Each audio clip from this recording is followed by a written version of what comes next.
We tend to believe that our relationships are different from everyone else's, but the truth is that is probably not. Girl, he's not the one after all. And you'll be like disappointed because he's letting you down. He doesn't calling you baby. He's not calling you sugar. He's not calling you mama bear or something. Today we'll be talking about relationship, more specific, how to gain or have a stronger relationship. And I am going to start a mini series about relationship in general because this topic is so huge and so big, and I think that I might have something to say about it. Maybe you will like it, maybe you will not. Hopefully you will gain something out of this video. So stay tuned in the next few weeks because it will be all about love, darling, love. But before I start, hey guys, my name is Christella and I am here for you. I'm here to help you boost your inner person and help you become the person that you desire to become. So if this sounds interesting, consider subscribing and be a part of this beautiful family. Do you know what your love language is? No? In the beginning of the relationship, most of us, myself included, tend to believe that we have found the one, the prince, and everything is so perfect. But after a few months, maybe a year, we'll be like, girl, he's not the one after all. And you'll be like disappointed because he's letting you down. He doesn't send you messages in the morning, send you flowers, and you'll be like, he has forgotten me. We're starting to think about breaking up because he's not the same like in the beginning, and he's not calling you baby, he's not calling you sugar, he's not calling you mama bear or something. But in the reality, I do not believe that there is actually the one. What I believe is that you can find a person that you like and who likes you back, and making a neutral decision to stay with each other. As some of you might know, I am a married woman. Nope, let me say a happily married woman. But before I got married, I dealt with a lot of doubt about whether my husband was the one for me or not. And this was all because I had this mentality that I had to find the one and only in my life. So like I said, I don't believe in the one and only, and still I am a happily married woman. And this is because that I believe that you can make a decision and stick to the decision. So even though you have made the decision to make this relationship stick, it can be difficult because relationships are not easy. We all know that relationship can be hard, and it can take a lot of effort to make it maintain and make the love flow and so on. So here is what helped me to build a healthier, stronger, and a lasting relationship. I read this book called The 5 Love Language by Gary Chapman.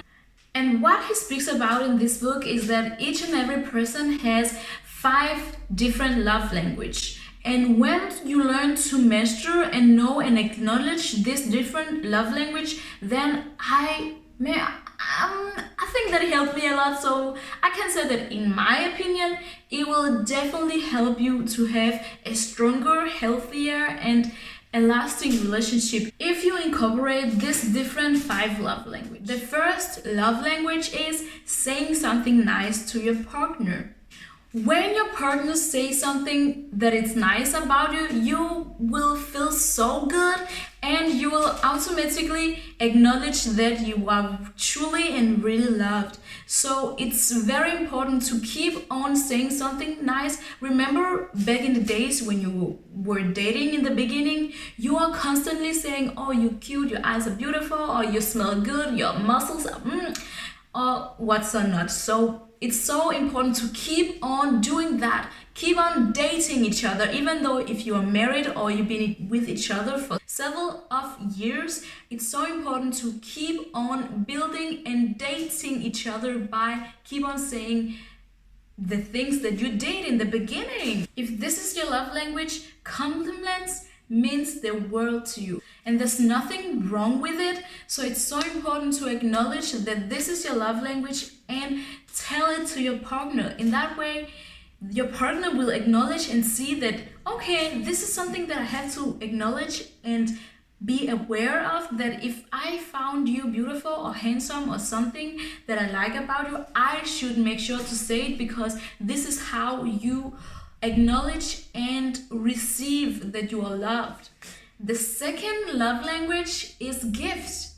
Bear in mind and make sure that you see all the different details, how your spouse reacts when he or she receives a present from you.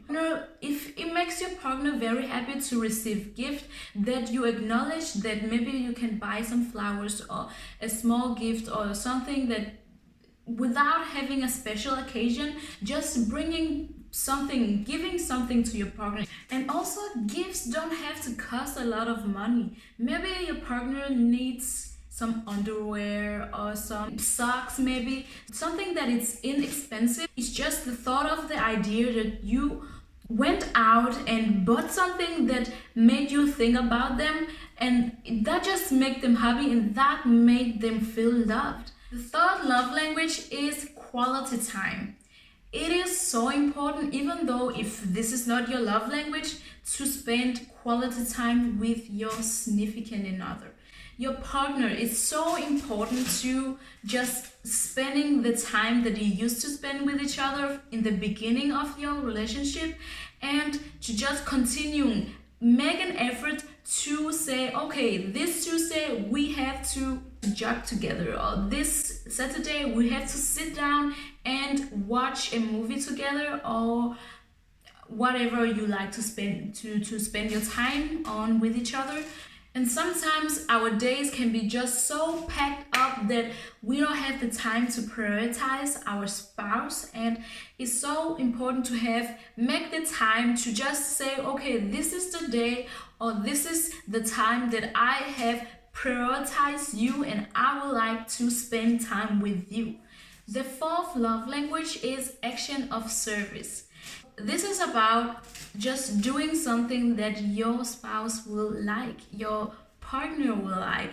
For instance, taking out the trash, cleaning the sink, or cleaning the house, something that will just make the life easier.